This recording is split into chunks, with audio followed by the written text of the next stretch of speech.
Popullsia totale Shkodra dhe Kuksi me rënien më të madhe të popullsisë.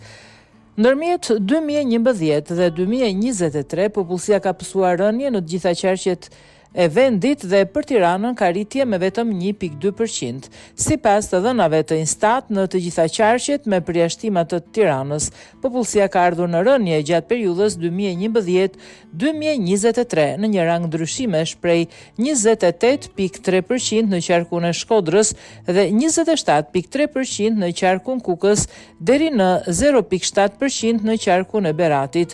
Shprehur në vlerë absolute, Elbasani dhe Shkodra kanë pasur rënjen më të lartë të popullsisë. Në anën tjetër, popullsia e qarkut Tiranës është rritur vetëm me 1.2% më së shumti prej migracionit të brendshëm.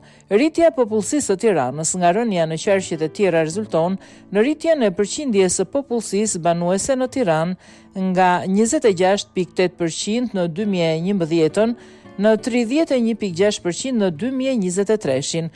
Përafërsisht 1/3 e popullsisë shqiptare, 31.6% banon në qarkun e Tiranës. Qarku i dytë me përqindjen më të lartë të popullsisë është Fieri me rreth 10.0%, ndjekur nga qarku i Elbasanit me 9.7% ndaj popullsisë gjithsej.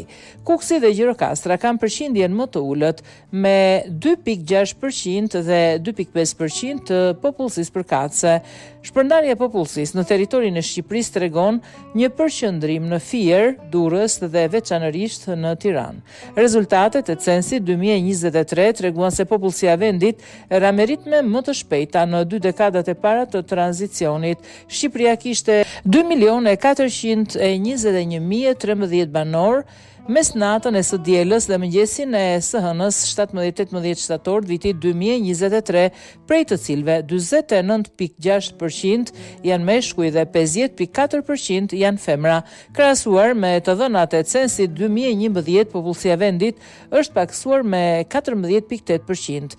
Kjo rënje ishte më e lartë se në periudhën 2001-2011, ku popullsia ra me 9.6% ose rreth 300.000 persona, teksa në dekadën e parë të tranzicionit 1989-2011 popullsia e vendit u tkur me vetëm 3.1%.